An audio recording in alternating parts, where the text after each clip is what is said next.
Hello my lovely viewers, আসসালামু আলাইকুম। Welcome back to my channel মিষ্টি ফুড বাই লিপি। চলে আসলাম দারুণ মজাদার একটা সেমাইয়ের ডেজার্ট নিয়ে।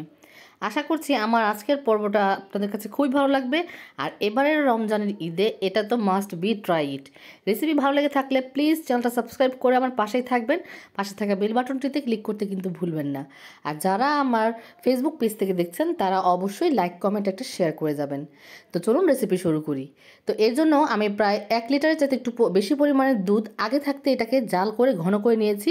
এখন এটাকে আবারও আমি ভালো করে জাল করে নেব। তো সেমাইয়ের জন্য দুধ যতটাই ঘন করবেন আর জাল করবেন ততটাই কিন্তু এর ফ্লেভারটা ছড়াবে আর টেস্ট ভালো আসবে।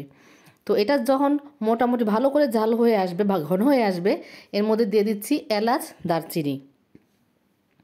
তো এলাচ দারচিনি থেকে যখন সুন্দর একটা ফ্লেভার ছড়াবে তখন এই পর্যায়ে দিয়ে দেবো আমি চিনি।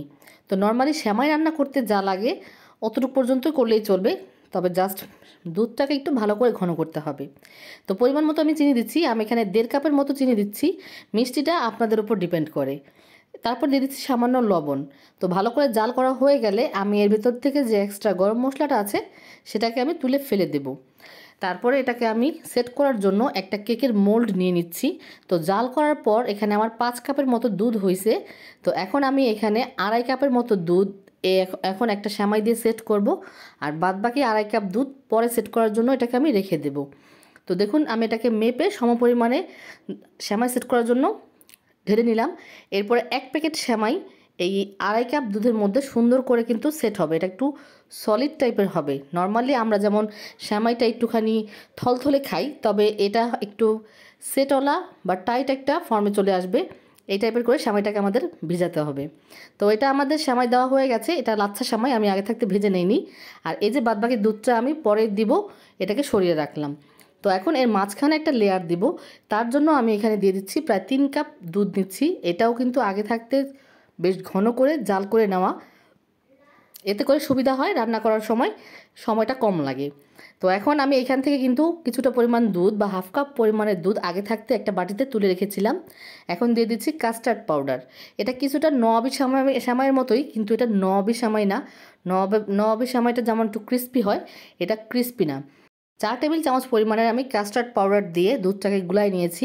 এরপর এর মধ্যে টেস্টটাকে আরও ভালো করার জন্য দিয়ে দিচ্ছি 1/2 কাপের মতো কনডেন্সড মিল্ক।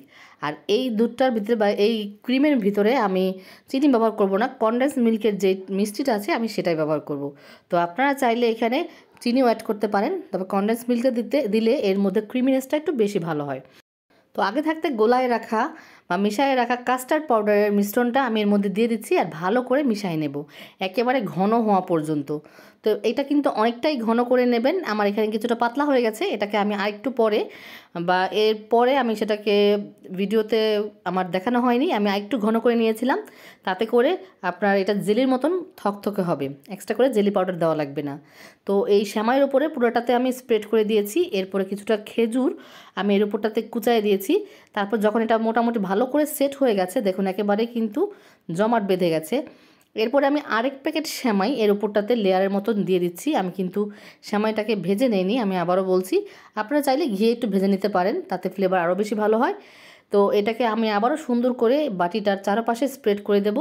এরপরে সেই দুধটাকে কিছুটা আবারও গরম করে নিয়েছি, না হলে কিন্তু ঠান্ডা দুধটা দিলে কিন্তু ভিজবে না। তো দুধটাকে গরম করে নিয়ে এই সেমাইয়ের উপরটাতে আমি আবারও সুন্দর করে স্প্রেড করে দিচ্ছি, যাতে প্রত্যেকটা সেমাইয়ের গায়ে এই দুধটা লাগে আর সুন্দরভাবে যাতে এটা সেট হয়। তো দুধটা সম্পূর্ণ দেওয়া কমপ্লিট হয়ে গেলে এটা মোটামুটি ঠান্ডা হওয়া পর্যন্ত অপেক্ষা করব। এরপরে আমি কিছুটা বাদাম দিয়ে এটাকে সাজিয়ে দিয়েছি। এখানে আমি পেস্তা বাদামের গুঁড়ো দিয়ে সুন্দর করে একটু ডেকোরেট করেছি আর কিশমিশ দিয়ে ডেকোরেট করেছি।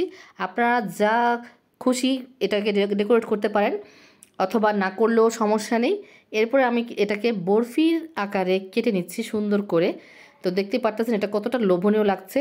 আর ঈদের দিন সকালবেলা এটাকে যদি আপনারা টেবিলে রাখেন, জাস্ট ওয়াও একটা লুক দিবে। আর খেতে তো দারুণ অসাধারণ হয়েছে, একেবারে ক্রিমিনেস, বাইটে বাইটে ক্রিম আর লাচ্ছা সেমাইয়ের ফ্লেভার, উফ জাস্ট ওয়াও। আর মুখের ভিতরে যখন আপনি চাবাবেন তখন বাদাম আর আপনার খেজুরের যে একটা টেস্ট বা হালকা মিষ্টিটা, সেটা আপনার মুখে পড়বে। আশা করছি রেসিপি ভালো লেগেছে। আর ভালো লেগে থাকলে চ্যানেলটা সাবস্ক্রাইব করতে কিন্তু ভুলবেন না। সবার জন্য সবাই দোয়া করবেন। আর আসছে রমজানের ঈদে এটা কিন্তু অবশ্যই ট্রাই করবেন, সবার কাছে বাহবা পাবেন। তো সবাই ভালো থাকবেন, সবার জন্য সবাই দোয়া করবেন। আল্লাহ হাফেজ।